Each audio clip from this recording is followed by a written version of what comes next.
This is the Bleav in Pro Wrestling podcast. Here's Rick Ucchino and SP3 on the Bleav Podcast Network.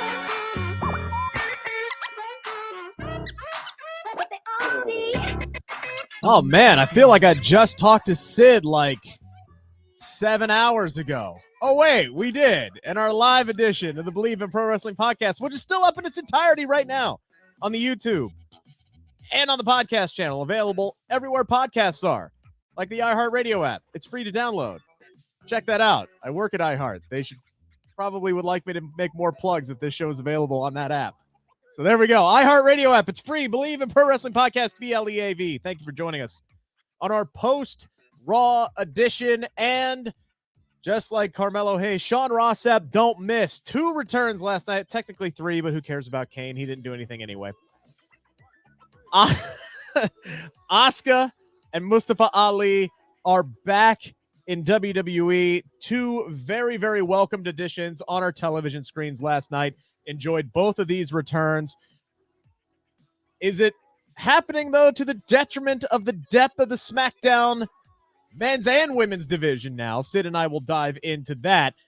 We had what was supposed to be a major women's title match last night, but I can't help but feeling the booking of it made it feel like anything but. We also did get a little tease, maybe a little trip down memory lane. A lot of last night was built around one Randy Orton and his 20 years in the company. We got a nice little, very brief interaction. Nice bro hug moment that was broken up by Riddle. That was a nice touch by him between Cody Rhodes and Randy Orton last night. So I'll ask Sid a pretty interesting question. Reports are that Austin Theory's push is going to go to the moon, baby. Maybe even to the elevation of one John Cena. So much to get into. And unfortunately, Sid, we do have a name for Edge's faction, but I wasn't right. I wanted that W so damn badly. I was close, but no cigar, unfortunately. We'll get into that here in a little bit as well. But how are you doing? You doing all right on this fine Tuesday morning? It's a rarity that Rick had a better idea than WWE. WWE Judgment Day. Oh my God! You could have called them Armageddon. Like, if you're gonna use old pay-per-view names, call them Armageddon. That just works better. Oh yeah, I can't get over how bad that name is. It's so corny. But yeah, it was a good Raw. It's we talked about it last Tuesday after last week's Raw. But Raw is on a steady progression. It's on a steady trajectory of quality. Yes. The Raw after WrestleMania was like a 2 out of 10. The following week was like a 5 out of 10. Last week was like a 6 out of 10. And this week we got a 6.5. So Yeah, we're on the way up. There's a lot of things that, again, I find myself watching WWE's product with the excitement of what's to come ahead instead of what I'm currently watching, if that makes sense. Like, there were several moments tonight where I'm going, oh, this could be really good. Not that tonight was like really, really good, but damn, this could be really good down the line. And typically that ends up happening on the pay-per-views.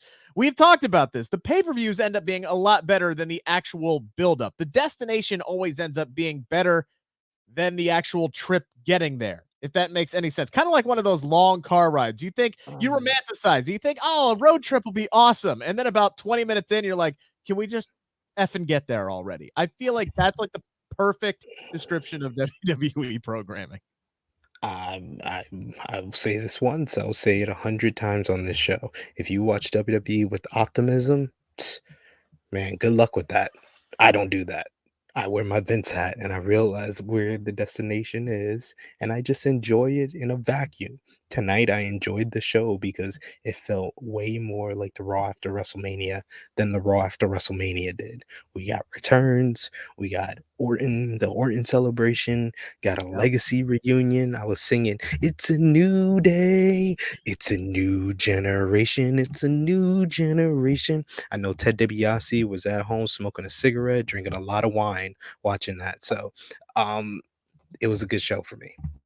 Real quick, before we dive into everything, got to thank our partners over at Bet Online, the continued number one source for all of your sports betting needs and info. Find all the latest developments, including updated odds on the NBA playoffs. Hey, spoiler alert, if you were betting on the Nets, don't do that. How about fights? Even next season's futures. Also, don't forget MLB is back. Who you picking to win the World Series? Not the Reds. Don't do that. Bet Go Online is Yankees. or I haven't even paid attention to the Yankees. I don't even know what the heck they're doing right now. The Mets are like a toast in New York right now, aren't they? Something like that. I don't know. Bet Online, your continued source for all your sports wagering needs, including live betting in your favorite Vegas casino and poker games. It is super easy to get started. So head on over to the website today or use your mobile device to join and use our promo code Bleav, that is BLEAV, to receive your 50% welcome bonus on your first deposit. I said 50%. Bet Online, where the game starts. And SP3, we will start with the two big returns last night. This was news that was broken by Sean Rossap of Fightful Select hours before Monday Night Raw. Heck, hours before we went on and did our live preview show. Asuka confronting Becky Lynch last night. Mustafa Ali confronting The Miz and Theory. And weirdly enough, Miz and Theory, they kind of just mesh very, very well together. They seem to go hand in hand as a tandem. But you had Theory and Mustafa Ali possibly teasing a United States title program there. I was very, very stunned to see Mustafa Ali back on my TV screen after he requested his release earlier this year. I did like how WWE did not treat their audience like we didn't know what was going on backstage. We all knew the report, so they addressed the elephant in the room. Good on them for doing that. I appreciate that.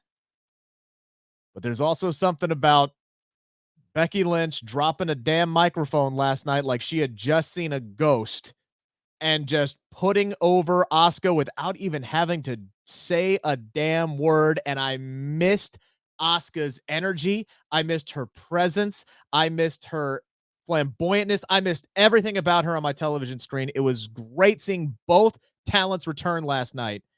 We talked during our live stream yesterday about which return we were most excited to see. So now I'll ask you, SB3, now that you've seen both returns, which one did you enjoy more? Oh, I've enjoyed Asuka's more, 100%. She brings a different type of energy to the show. She got a big pop.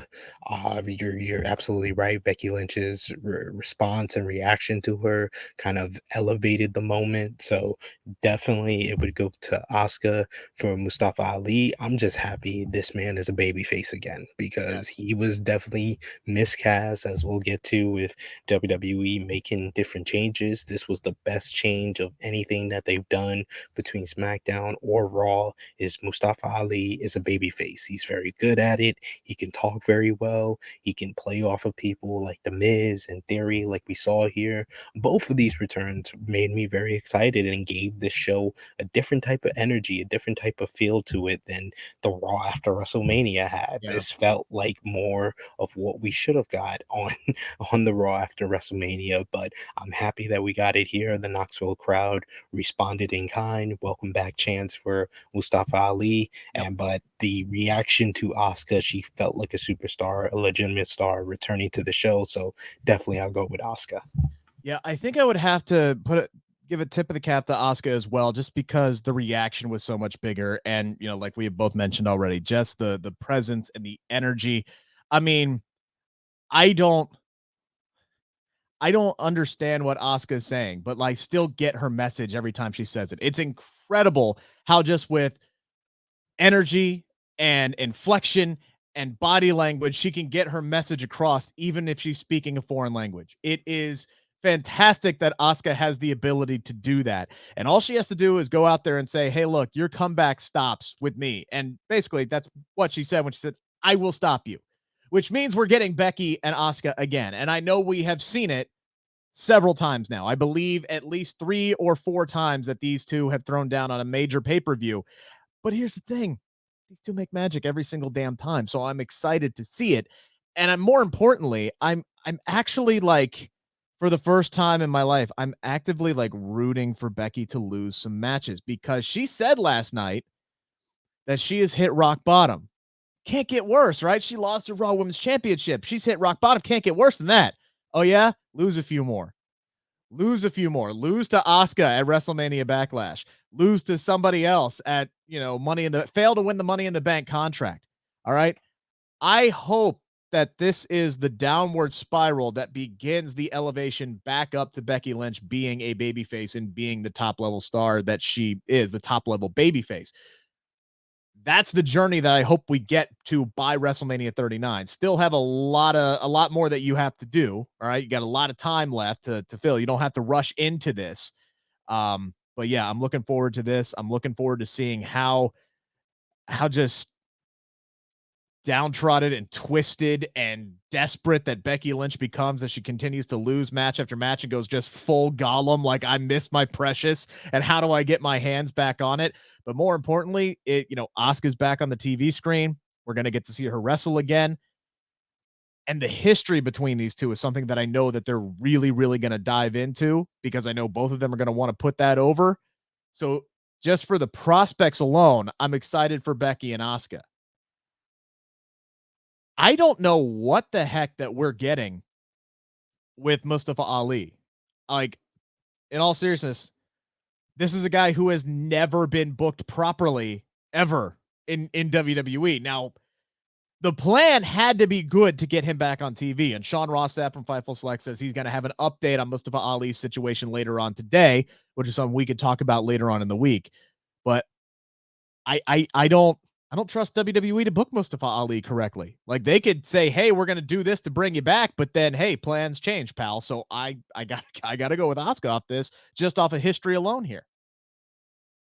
Yeah, I mean, I agreed with most of what you said, but Becky Lynch's B-level anime villain Gollum stuff, it's not for me, and it's not for a couple of people I saw on social media. So I don't want that. That's why I like her feuding with Asuka, because you can base it on the history. There's a lot that they can do with there where she doesn't have to go over the top with the B-level anime villain stuff. And so To be fair, I saw a lot of other people who agreed with me as well. So, again, I mean, it's usually 50-50 Yeah. on Becky Lynch usually, but I saw a lot more people who don't dig that. Like, and most of the people that I saw that did like it is just Becky Lynch fans that will like anything she does. But I want her to have a different direction and have a different feud, and Asuka provides that. So I'm happy for that. And for Mustafa Ali, I just like the fact that he's able to speak in his voice. He's able to play off some heels. I like the attack by Ciampa, which sets up a matchup there. If you're going to give these guys 10-15 minutes on an episode of Raw, I think that's a great direction for either guy. And Ciampa being a heel and Mustafa Ali being babyface, that's like the perfect alignment to have a great matchup right there. So I enjoyed both of the returns. So Raw has a shot of adrenaline to it with these two coming back. Yeah, so that takes us to the other main roster brand, Smackdown, right? And, this is something that we brought up yesterday, the fact that Mustafa Ali coming back, great. But couldn't you have brought him back on SmackDown, like, where they need, or at least it seems like they need a little bit more depth? And I don't know if this is a reality or a perception kind of thing, because you look at the main level, like, star power. Like, we talk about options for just main event top guys. Let's just take, for example, we talk about options for Roman Reigns to defend the Universal Championship against. You look over on SmackDown and you go, okay, Drew McIntyre. And then who? Meanwhile, you turn over to Monday Night Raw and you're talking about, oh, well, you could go with Seth Rollins, or you could go with Kevin Owens, or you could go with Edge, or you could go with AJ Styles, or you could go with a myriad of others. For some reason, my mind is drawn a blank, but I did get on a pretty good roll there. But you get my point. The main top level guys who have actually won world championships, is much, much more deep on Raw than it is on SmackDown. And I think part of it is the fact that Brock Lesnar's not there anymore. Babyface Brock was carrying SmackDown, especially the SmackDown babyface division, where the number 2 babyface was Ricochet. So now it's like you got McIntyre and then Ricochet, who's finally starting to win some matches, but he's still wrestling dudes like Shanky, this coming Friday on SmackDown. So it's like, okay, how high is he, even though he's the Intercontinental Champion, right? But you look down at, like, the list of people that SmackDown has gotten, we forget that they did add some people. They did get Gunther up there. They did get Ludwig Kaiser as well. They did add Butch recently. And then Raquel, and don't forget they did add Ronda Rousey as well. Ronda Rousey, obviously star power, so that's there. But then you look over on the other side and you're like, Cody, Asuka, Mustafa Ali, Ciampa. I'll throw Veer in there. Does it seem like that's balanced, or does it seem like maybe just that big fish of Cody is kind of like weighing down and bringing everything in Raw's favor there? No, you named a whole bunch of people on SmackDown, but you missed out on one big thing. They didn't add any baby faces. It would have been nice to must have a baby face Mustafa Ali, who you could see a path for him getting up to that main event spot, or make an argument that he deserved an opportunity to go up against Roman Reigns, because they lack babyface star power on the male side. On the female side, they're perfectly fine. You have Ronda Rousey as kind of the top babyface star. Then you got, Lacey Evans coming in, Raquel Rodriguez. You already got Sasha and Naomi, on the guys that they added. Gunther's a heel, Butch is a heel, Ludwig Kaiser is a heel. Yeah, like you got a whole bunch of heels on the male side. They didn't add the thing that has been clearing that SmackDown has lacked, because Roman Reigns has wiped through the entire babyface side is male babyfaces. And even with Brock, WWE never considered Brock a SmackDown star. They considered him a guy that would go on both sides. He was a free agent, so he was never on SmackDown. So SmackDown has gone nearly, we're almost almost halfway through this year, and they have yet to have a babyface male, because when they drafted people in October, they added guys like Swerve Strickland and Hit Row, and then let them all go. And then pretty much all the baby faces that could have been something, they either went to Raw or they turned heel. Kevin Owens was a baby face on the SmackDown side. He went to Raw, turned heel subsequently. They brought Big E over to SmackDown, and then they shifted him into the tag team division. Shinsuke Nakamura, they shifted him into the tag team division, and then when it looked like he was going to get back up on the singles division, they wiped that out and didn't even pay attention to him when he was a lumberjack this week. So they still lack the biggest hole, and they still haven't addressed it, that they need more help at the male babyface side. I mean, they got guys over there that they could do something with, but they don't book them accordingly. I mean, look, I don't know why King Woods isn't still King Woods and isn't getting a top-ish level push. Like they were going that direction. It seemed like he was going to get a match against Roman Reigns, and then it never happened. I'm not saying he had to win that match, but you could have at least given him the spot, could have given the opportunity. But no, we had to schedule that Brock Lesnar Roman Reigns match at day one to make that really, really big. And then boom, Roman gets COVID, and then it completely screws up your entire title feud heading into WrestleMania. Big E is obviously a big loss. Hopefully he comes back healthy when he's ready. Don't need to rush that back, but his presence is sorely missed. But they're not booking Kofi Kingston like a top-level babyface. They're not booking Xavier Woods that way. Let's see who else. They're not booking Ricochet that way, even though he's the number 2 babyface on the entire roster. There's somebody else. Hang on, I'm forgetting. No, that's it. That's that's literally it. That's everybody else. Shinsuke Nakamura, that was the other guy I was going to say. You could book him as a top-level babyface guy, but they pretty much show that they're never, ever going to do that. The problem is, unless you orchestrate some trades or some consolation picks, it's NFL draft week, right? Get some consolation picks for SmackDown, something to pull from the depth over on Raw. Maybe somebody like an AJ Styles, if and when he does finally lose to Judgment Day, maybe he's banished over to SmackDown. That would be a big boost over there. Add somebody like that to kind of, Bobby Lashley is another guy I think that you could add over on SmackDown, and he would have a much more solidified place than he does on Monday Night Raw right now, because yeah, he's feuding with Omos. Okay, cool. Great. Awesome. What's next? He's probably going to lose at WrestleMania Backlash after getting the win at WrestleMania. Yeah, I just don't know where, unless you pull a move like that, I don't know where the reinforcements are coming from. Because even if you do bring Night Model Management to SmackDown, guess what? Those dark segments they've been shooting as a heel team. So it's still doesn't do a dang thing to solve SmackDown's biggest issues. Here's a question I have for you, SP3, before we move on to the 5 count. Where do you put Bayley when she comes back, Raw or SmackDown? And as a heel or a babyface? I think that's the question. If she's a baby face, there's more options for her to work with I would say on Raw. I mean, no, honestly, either or. If she's a heel or a baby face, I think SmackDown is the way to go, because if she's a baby face, she could feud with Charlotte Flair. That's an interesting feud that hasn't been done in a while since she first turned into this new Bayley character, and that will give Charlotte Flair a non-title feud to have after she loses the SmackDown Women's Championship to Ronda Rousey. And if Bayley comes back as a heel, she's a perfect challenger for Ronda Rousey. And there's plenty of female baby faces on that SmackDown side, with Lacey Evans, with Raquel Rodriguez, that she can also work with. So I think SmackDown is the way to go for Bayley. For selfish reasons, I'm putting her on Raw, and then I'm making a trade to put Alexa Bliss over on SmackDown.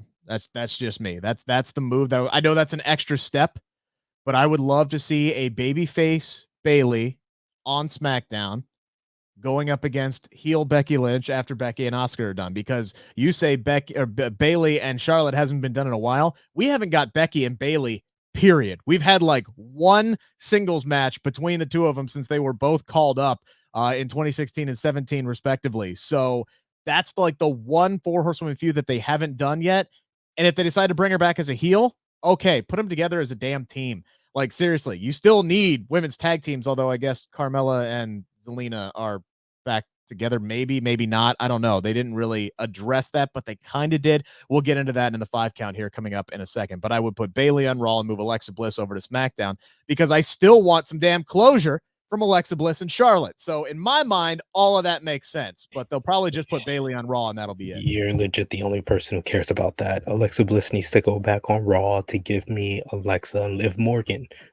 That's the team that needs to happen, and that's the only way Liv Morgan's going to win a championship in this company. So, unfortunately, you might be right. Hey, guys, don't forget, this is the final week to hop in on our huge promo for manscaped.com. You got until the end of April to jump on this. Go to manscaped.com, fill out whatever it is you want, whether it's the lawnmower 4.0, the nose and hairs trimmer, or, just, some nice little deodorant, kind of liven things up.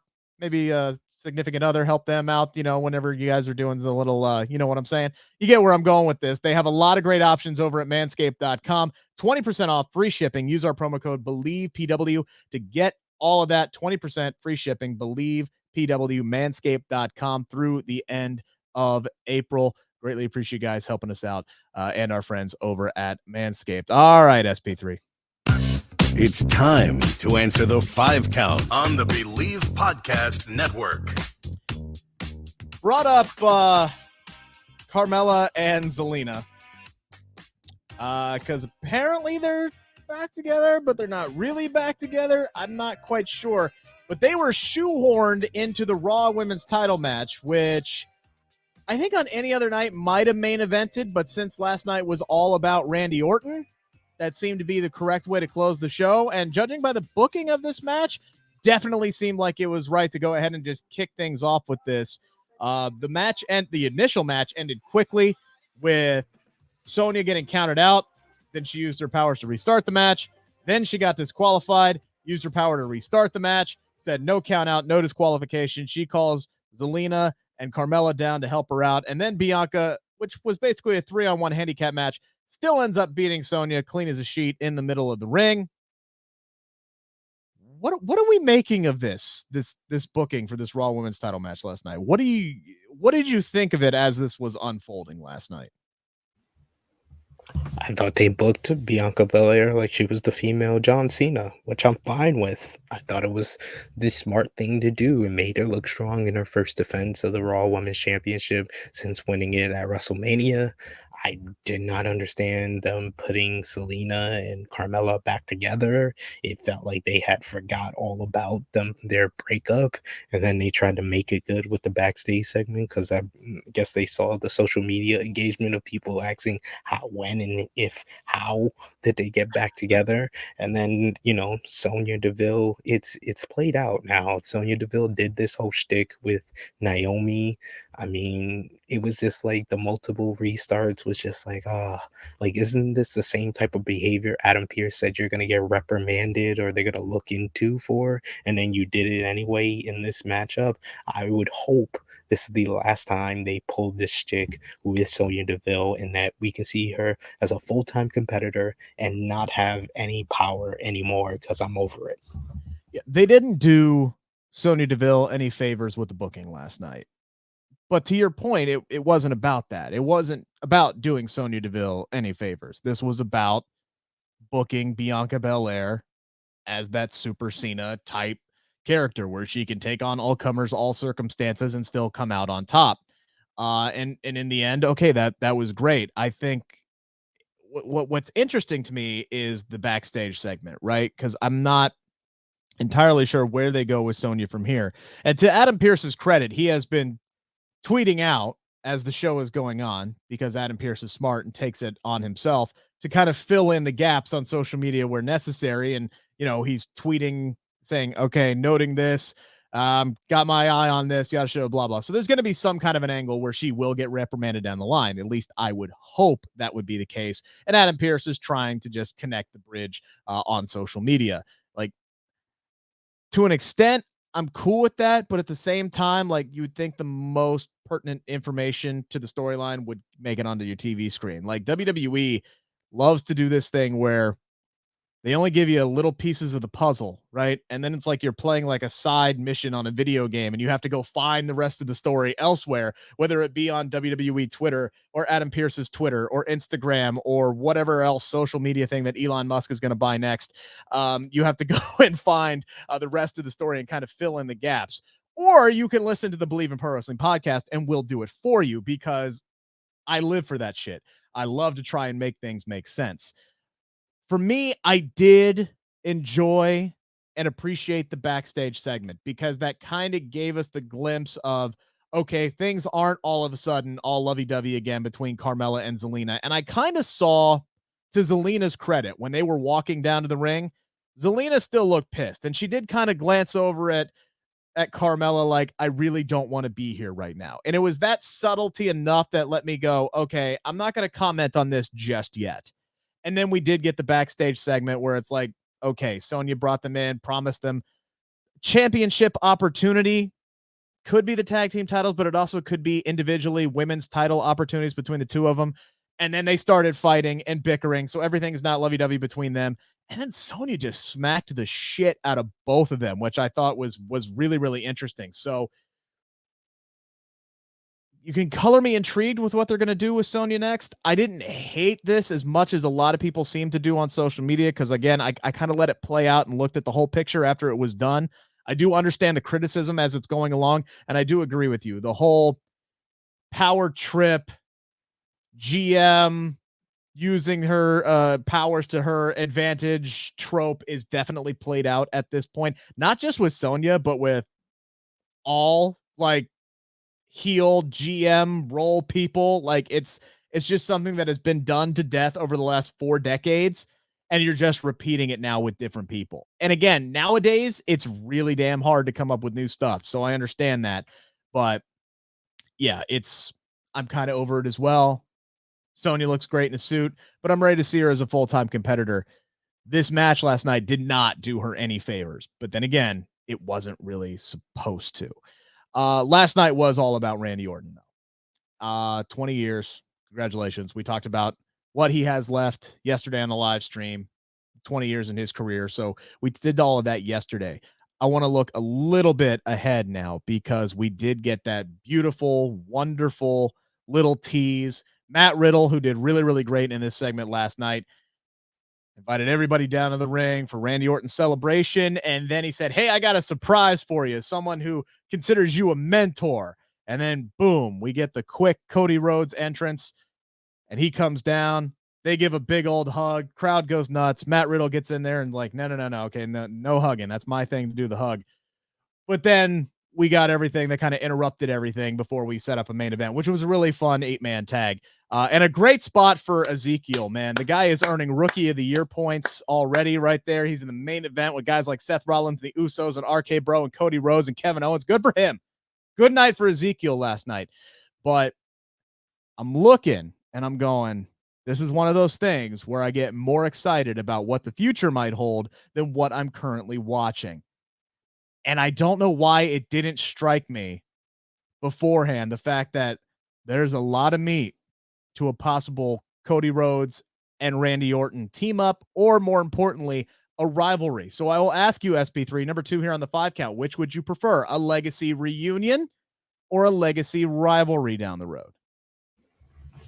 You can get both. You can get, I just want one time them to come out to, it's a new day, it's a new generation. That legacy theme is a bop. So I just need that one time, and then we can have the rivalry when Randy Orton eventually turns on Riddle, and we can have Randy Orton versus Riddle, and then from there, you have Randy Orton versus Cody Rhodes, have Cody Rhodes get the big victory over him. Make it happen when Cody is already the WWE Universal Champion. That's a perfect challenger for him to overcome. It's kind of like Kofi's reign, where he had to verse Randy Orton after their history. It's similar with Cody Rhodes. When he eventually becomes champion, Randy Orton is just a perfect challenger for him that just writes itself. Yeah, one of the other things that we talked about on yesterday's live stream was the next challenger for Roman Reigns, and we basically came down to there's 2 options. It's Drew McIntyre or it's Randy Orton. And after the opening last night, I'm going, well, damn, I kind of hope that it's Drew McIntyre, and I kind of hope that runs through the entire summer until Cody Rhodes beats Roman Reigns for the Universal Championship at SummerSlam. And then, you know what? Who my first opponent would be by that point for Cody Rhodes would be Randy Orton. So for that sense, yeah, I'm going to go dive right into the rivalry here. I do believe that there is plenty of time for both eventually down the road, because Randy Orton ain't going anywhere, and Cody Rhodes is 100% committed to WWE, and he's not going anywhere anytime soon. So you got plenty of time, and no need to rush anything. But man, you talk about Randy Orton and Kofi. I'm almost thinking like Randy Orton and Christian. Not turning Cody Rhodes heel or anything like that, but could you imagine like Cody Rhodes, his long chase to winning the WWE Undisputed Universal Championship, and then in his first defense, he drops the belt to Randy Orton, and then they spend the next several months fighting over the WWE Universal Championship? I could see something like that playing out, where Cody I'm gets good. I'm good. I'm good. Don't even put that into the air. I'm good. I don't I'm need to just live saying through. I can I don't need see to. that playing out. I don't need to live through that twice. I'm good. Don't be surprised if it happens. And I will play this tape. I will play this tape back. I was hoping and praying that I would get to play the tape of when I called my shot for the grand jury. And I didn't get to play it, damn it. Didn't get to play it. I was hoping and praying. We'll get to that coming up here in a little bit. One thing that I wanted to get to first, though, SP3, is according to WrestleVotes on Twitter. This is going to be the most, I had it and I lost it. Damn it. But I'll find it here in a second. According to WrestleVotes, this tweet that came out earlier today, and the most obvious kind of report, but still very interesting wording here.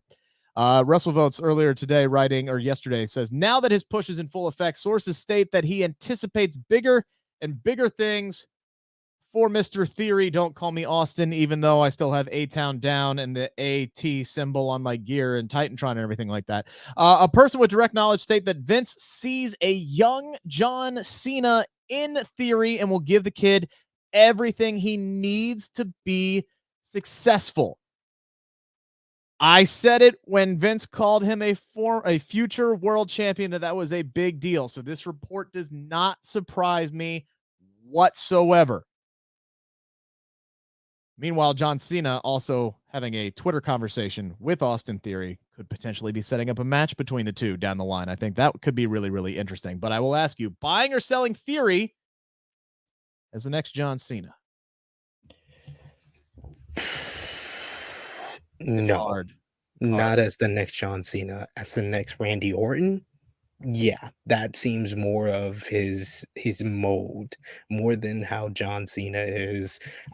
John Cena is like this kind of he had this kind of prototype, pun intended, when he first debuted, but then he transitioned into something completely different with the whole rapping gimmick, the Doctor of Thugonomics, and he went down that path and became the biggest, crossover star of the past 2 decades.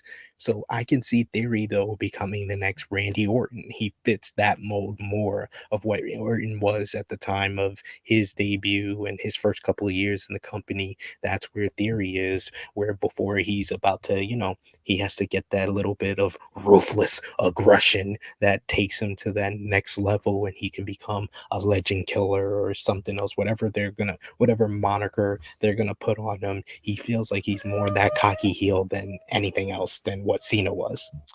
Yeah, I'm gonna sell this as well. Mostly because I don't think even somebody that Vince is as high on, right, as Austin Theory, I don't ever see them building a John Cena level guy again, just because they don't want anybody to ever be bigger than the company.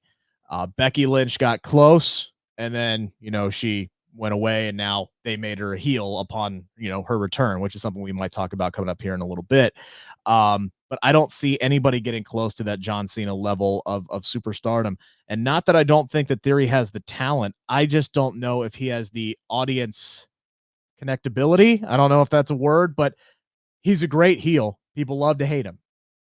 I need to see what he can do as a babyface before I will ever say that anybody has the ability to get to that John Cena, even sniff that John Cena level stratosphere.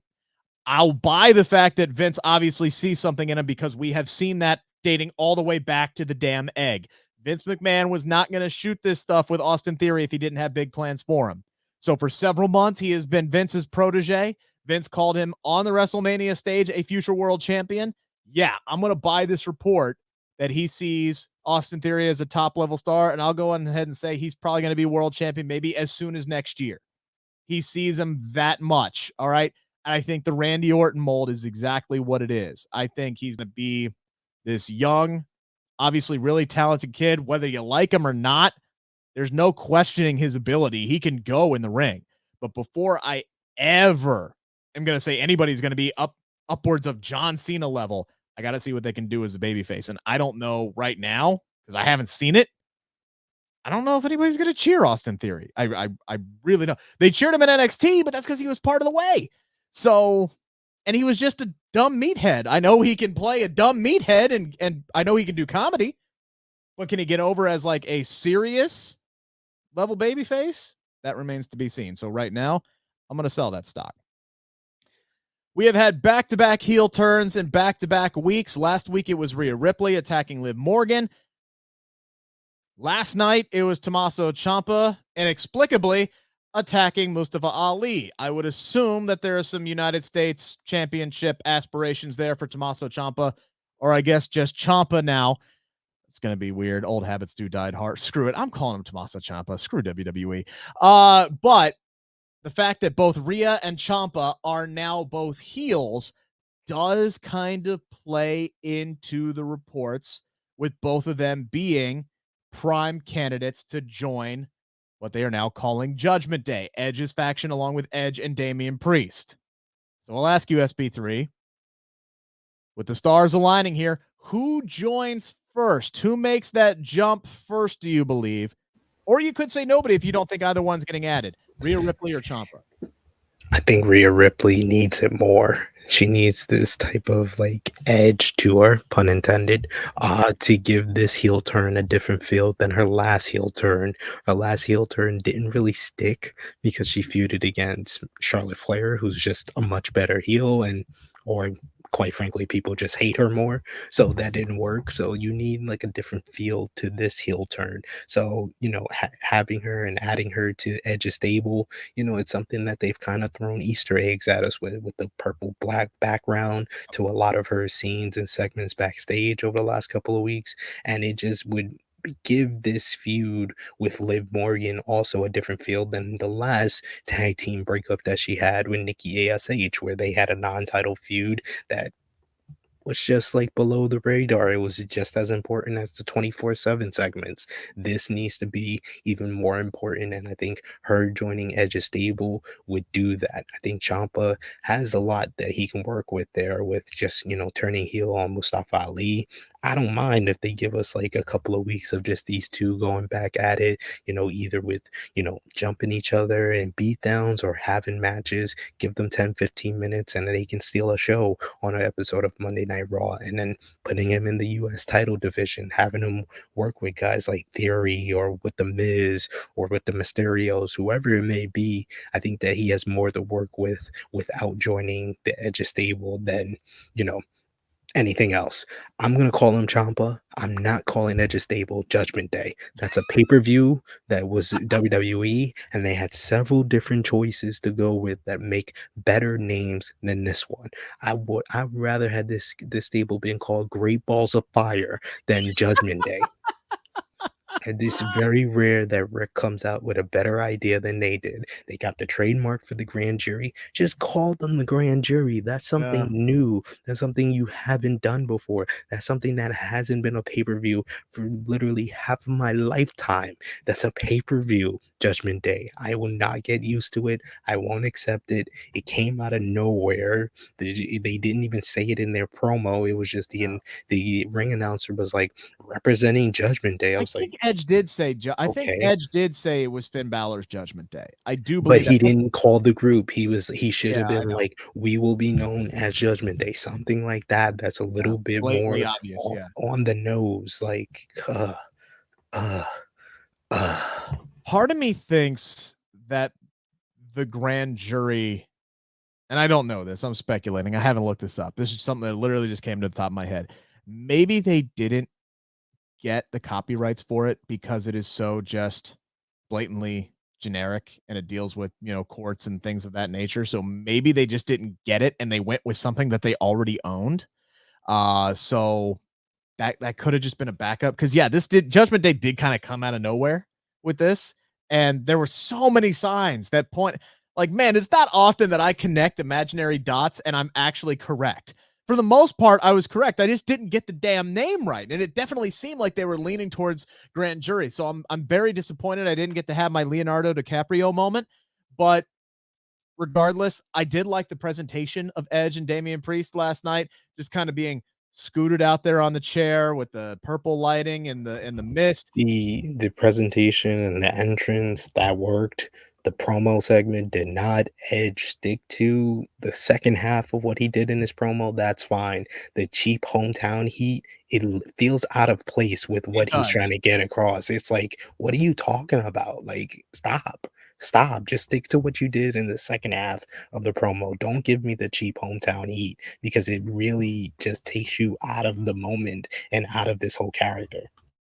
See, they were not. Yeah, so he did like a University of Tennessee thing, and then there was one other one that he did that I kind of liked, but I couldn't. Oh, he dunked on Kane.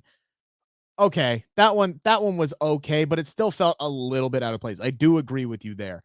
I did like Damian's promo though, and I was wondering when we were going to see him do a new finisher, because we knew he wasn't going to keep Crossroads, and so he did kind of like this elevated, inverted flatliner. It's not as flashy as the Crossroads, but it works. Audience wasn't really into this match too terribly much, but they did boo him at the end. I feel bad for Finn Balor again as he takes another L here. He's a guy I think who would be much better served over on SmackDown. I think they could find a lot more ground for him to work. It was very surprising when he got moved over to Raw in the first damn place. So please send him back over to Smack, or send him back down to NXT. NXT might be a guy. Good option there. No, it's not. It's not. It's a bad show. It's with some good qualities, and I don't want to see Finn Balor be dragged Is, down is by NXT. is there a place for Finn Balor left in WWE at this point, you think? Or is he just kind of waiting here? All I know is that he's gonna get the same bag that AJ Styles, Kevin Owens, and Sami Zayn got when his contract goes up, because that's the only way he's sticking with WWE. Shinsuke Nakamura too, as well.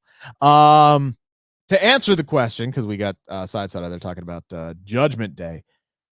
I do think Rhea Ripley is the play here at first, because I agree with you. I'm not necessarily sold that Ciampa is joining the group just yet. Somebody's definitely coming though, and this is the production student in me.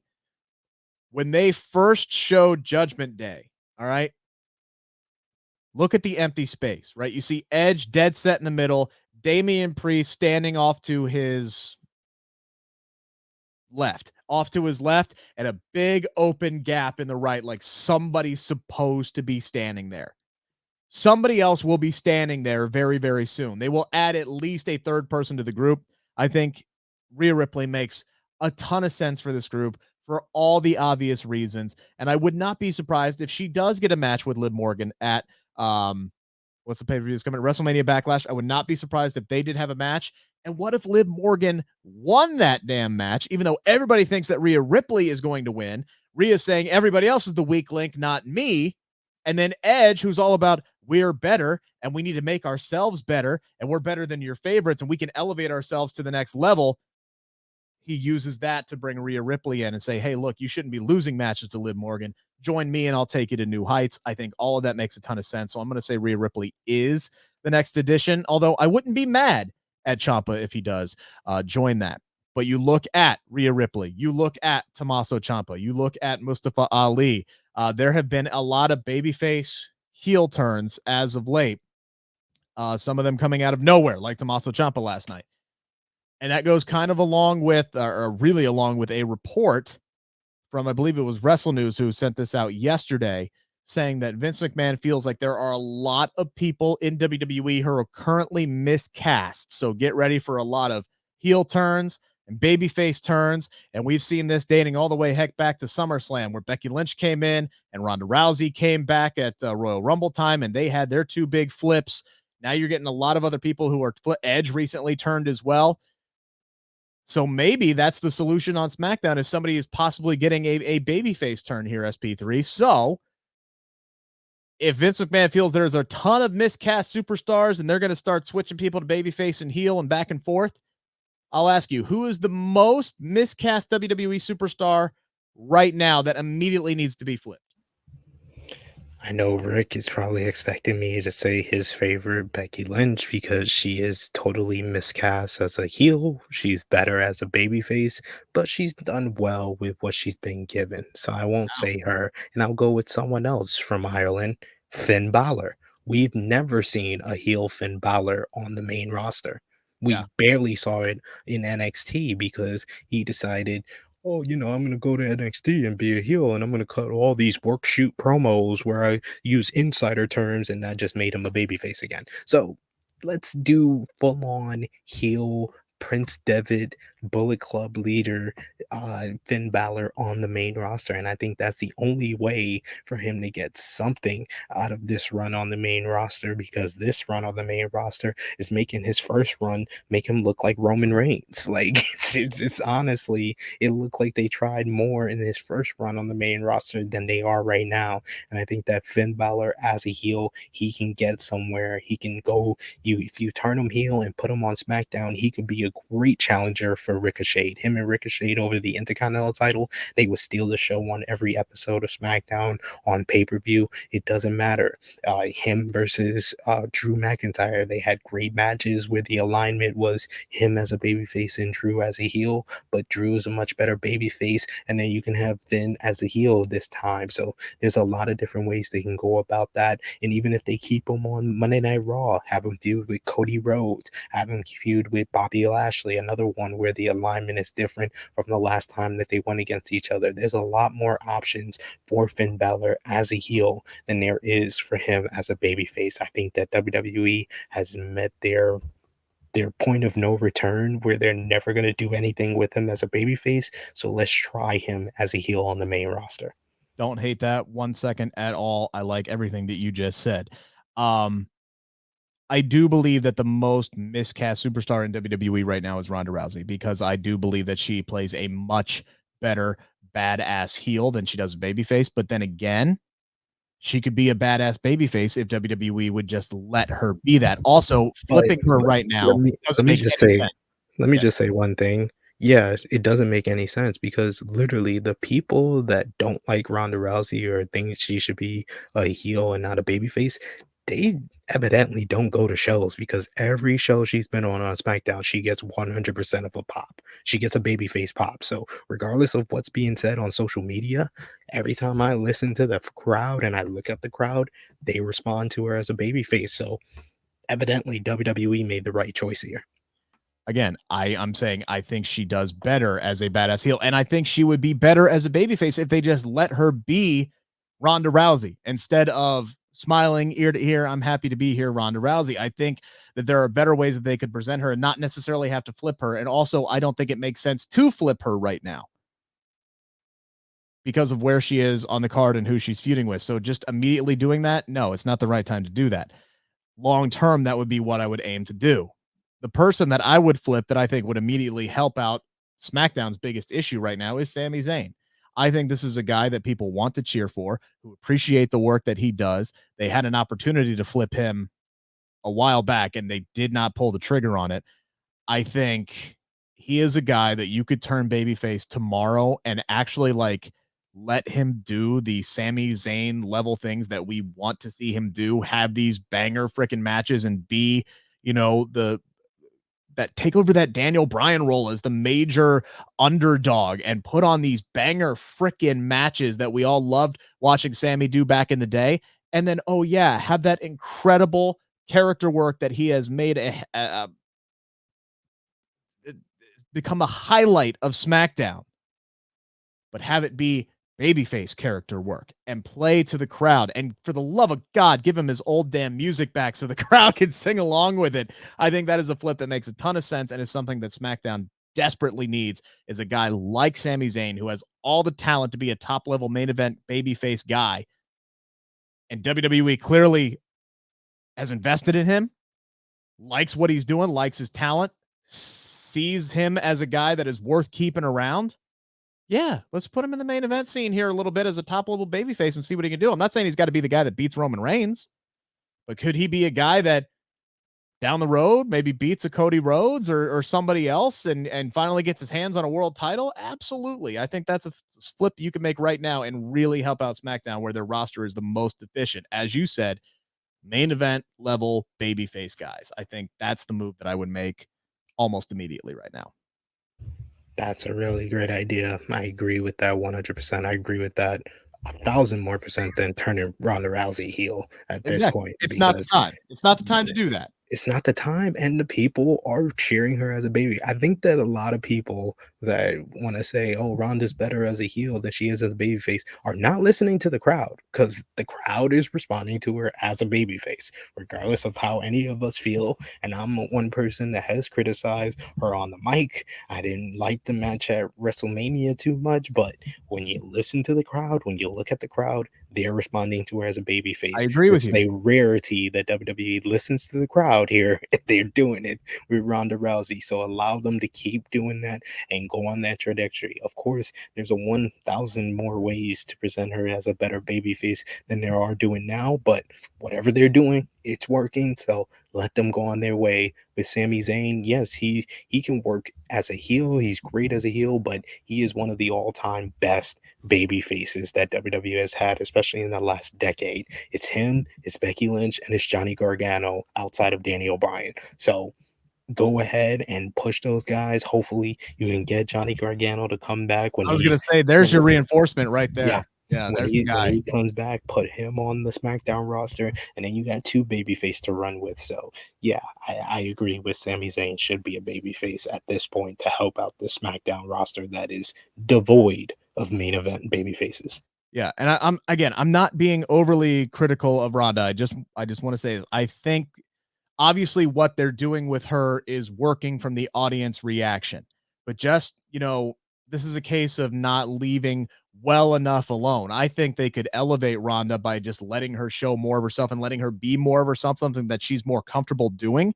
And I think she does better work when she's more of that aggressive ass kicker angle. But again, you could do that as either a babyface or a heel if you would just get out of your damn box, WWE. And this is something that Becky Lynch has talked about before. She loves playing a heel better than being a babyface because there are these parameters that they put around baby faces. Stop doing that. You didn't put Stone Cold in a bubble, and look what happened with him. Stop putting baby faces in these boxes and saying, no, you must do everything within these parameters. Stop doing that. Stop making arbitrary rules. Change the game here. You've been doing the same shit for 40 years. Let's try something different. Damn. Thank you for listening to all 55 minutes of this half-hour podcast. We do appreciate it. Make sure to pound that subscribe button, pound the thumbs up. We really appreciate it. We're closing in on 300 subscribers. Thank you so much. Follow Sid on Twitter at TrueHeelSP3. Excuse me. That is TruheelSP and the number 3. You can follow me at Rick Ucchino, RickUcchino. Thank you so much for tuning in today. No show tomorrow. Jeremy's out of town. I got some stuff to take care of, but Sid and I will be back for our huge Dynamite recap show. FTR one-on-one. Oh, it's going to be a good night on Wednesday night. We'll be back Thursday, 7 a.m. to talk about it. Enjoy the rest of your Tuesday. Thank you for listening to the Bleav in Pro Wrestling podcast brought to you by Bet Online.